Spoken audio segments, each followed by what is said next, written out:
Today's guest is the Ned. Once again, if anyone from Ned is listening to this, please reach out to us. We'd be happy to let you sponsor the Acorn Leaf Podcast. Right, shameless plug, but Very good, ladies. Very good, ladies.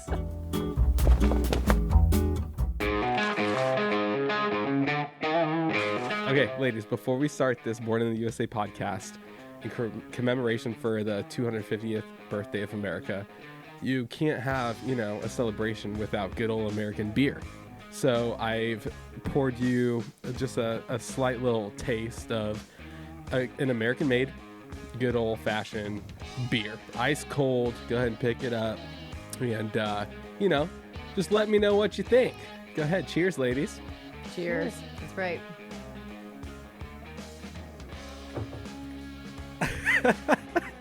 That's good. Not what I would choose to drink with after work, but it's not bad. It ain't no Budweiser. That's a Californian IPA right there. It's not Miller Lite. California's still America, Lynn.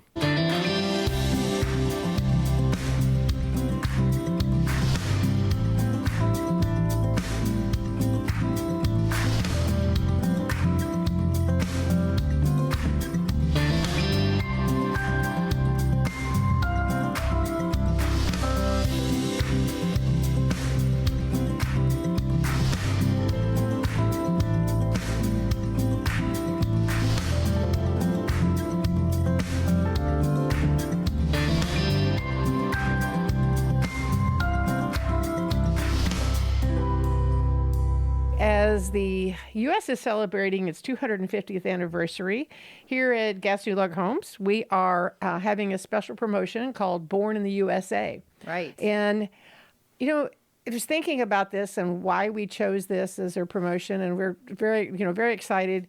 But long before houses were in subdivisions and skyscrapers, people were building homes out of the materials that are naturally around them and their environment. Right. And with their own two hands. And anyway, I think it's very fitting for us to be celebrating it. Log homes are an American tradition. They're built with American products, not shipped from halfway across the world. And they're built by American craftsmen, and they're built for centuries. So, homes that are being built today could be here for the anniversary, the 350th and the 450th anniversary of the United States. Right. So You're exactly right. Yeah, I'm Yes. proud of that. You should be proud of that. Well, it's not me. Yeah, but I mean, you've certainly been a huge part of that. But yeah, it is something to be proud of for sure. Mm-hmm. Yeah. You think back to what was happening 250 years ago, and I have to say that I'm not what I would call a history buff by any means of the imagination, but I have listened to a lot of books about the stories of our founding fathers, and it is really an impressive story. And I think besides just what the kids learn in school, understanding that a lot of people don't realize that when those people signed the Declaration of Independence, it was treasonous.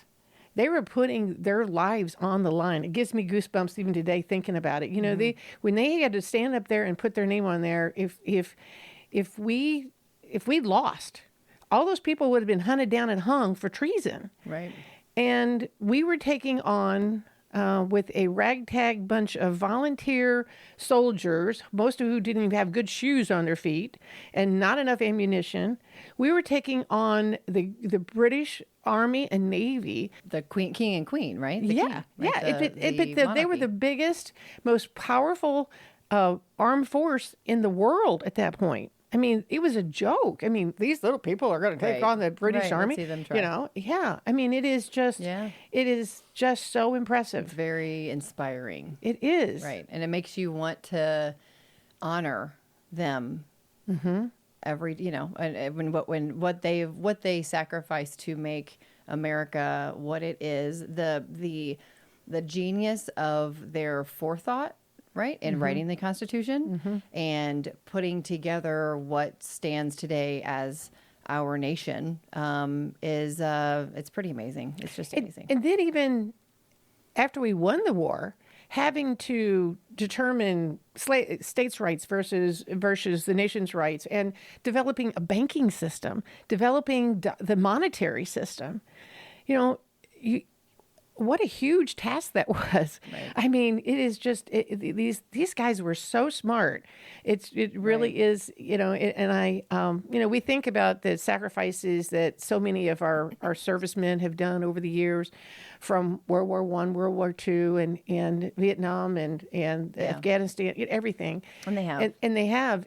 But it is they had so much more support. And our founding fathers were it just blows my mind. Right. It wouldn't be a thing. They wouldn't have made those sacrifices if it wasn't for the founding fathers and what they sacrificed. Yeah. But and you said, like you mentioned, the banking system and the monetary system. And to me, it's even more granular than that in the everyday small town heroes, or even just the citizens that decided that this is what they want, right? So it's the community that came together to help each other out in this new land. I mean, and this is obviously we weren't there, so this is kind of a presumptive statement, presumptive perspective. But I imagine it was like, we all got to do this together, right? We're in this together. We got to make happen together. There were so many people that supported the British. I mean, that was one of the big problems. Yeah. They did, it was right? one of the few times when we've actually had war on our soil, other than the Civil War. So they, but there were people that were very supportive to Britain, and they people that were spies and everything, just like you Sure. read in World War II, there were double spies. But I mean the everyday man who came over here with his family and built something out of nothing, whether it's for the government or not, whether it's for the nation or not, but they came over here and they built something out of nothing, like a log home. Well, there is, the whole spirit of independence, of being able to do that, that dedication to their beliefs, for their wanting something better, for their willing to risk. The people that were not risk adverse, the people that were willing to take risks are the ones that came to the United States, which explains a lot of our genetics of us that have been here for hundreds of years. And I'm happy to say that my family is part of that, is that we were the original risk takers in coming. And a lot of times they were kicked out of wherever they were, a lot of beggars and poor people, and, people that they got thrown on ships and sent to the United States. But a lot of people, it was just because of these are their beliefs, and they wanted something better for their family, and they weren't going to get it where they were. There was such a system in England of you couldn't be a self-made man very easily in Europe. Right, but also to your point of it's only 250 years, which is, we've come it is a very short amount of time, and if you ever travel to Europe, you realize how very young we are. But also we have come so far in that amount of time, and what the nation used to be, what our values used to be, what they are now, and how similar those values are as a nation, generally speaking. But the one thing that has held true is the homes that a lot of people choose to live in. Right back then, like you said, it was what they built their home out of what they had readily available.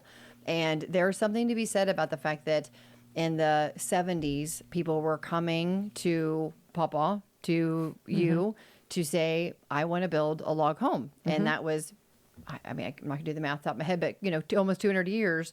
Yeah, actually almost 200 years after the original settlers were over here building log homes. There's something to be said about that consistency, that the resiliency of a log home in general, and what that means to people and why. Yeah. The resurgence that happened in the 70s of people wanting to build log homes and continue through to this day. I think a lot of it has to do with people's values and wanting to feel the pride of building what you want, and building something out that is going to be strong. I've said this before, people forget the purpose of housing is to shelter your family and protect them from Mother Nature, and nothing is stronger than a log home. And it also, nothing gives you the feeling that you get from living in a log home, being surrounded by all natural materials. The feeling it gives you is a proven fact.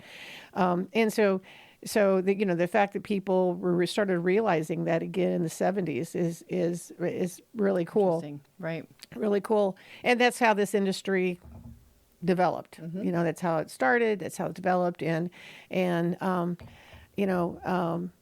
patriotism, I think, is more than just a word, or it's not what you say.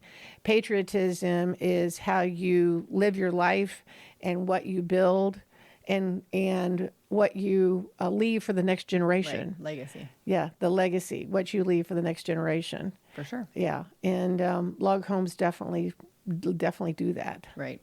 And building being a all-encompassing word for building your family, building your career, building your, what your life's work, building your home. There's a lot of different, that word applies to, to many, many different things about about someone's life, but it's very appropriate. I think that we have a tendency to not appreciate here in the United States what we have. For sure. So many people don't realize they're very critical of the United States, and I'm not saying at all that we're perfect. But there's no place that's perfect.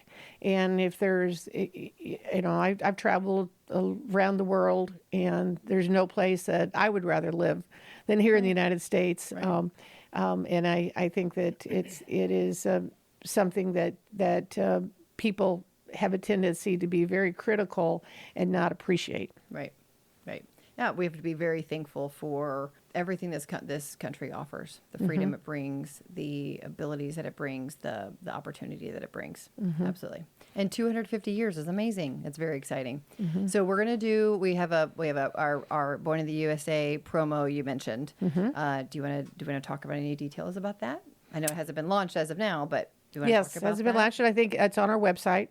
I think people can go to our website and read all the details about it. We want to share with the people, our celebration for this. This is our October 1st will be our 49th anniversary. So next year in October will be our 50th.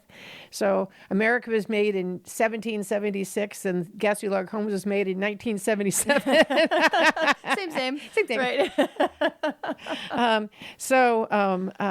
But it is, I'm very excited about this promotion because it's, I believe heartily in what we're doing and just want to share with everybody and bring it to everybody's attention and get everybody motivated toward fulfilling that dream. Because, one of the things you hear today is that building a home is very expensive, and it is. But I've been in business since 1977, and I don't remember a single time in those 49 years where people have said, "Oh, building a house is really cheap right now." Right. Right. It's always been expensive. Always. It's a big high dollar ticket item. It's going to be even more expensive. And I've never once had somebody say, "Oh, I wish that I had waited 2 years to build because it's cheaper now." Right. Nobody's ever said that. So, there's never a better time to build than now. Right. And that is not a sales pitch. That is just reality. That's just truth. Right. It's truth. That, things are. Unfortunately, it's the world we live in. It is what it is. Yeah. Yeah. We as a manufacturer can only control a very small part of the pricing of what goes into one of our homes. Right. There's so many products that we have to purchase and that we can't control the cost of. But it's never going to be cheaper than it is right now. Right. So, but I also, I want to talk about the fact that we, America's 250, we are a American-made product through and through. And I am so proud of that. Like that is one thing that I think is, needs a little bit more recognition in the fact that we have men every day in and day out, that go out there and they work to make our products for our customers, and they love it. And that's what I think is also super great, is finding men who love to create with their hands, who love to, and women. We have women too. Because we do. But finding the people who want to create with their hands, who enjoy taking one product and making it into another and seeing where that's going to end. Right. And they work hard. It's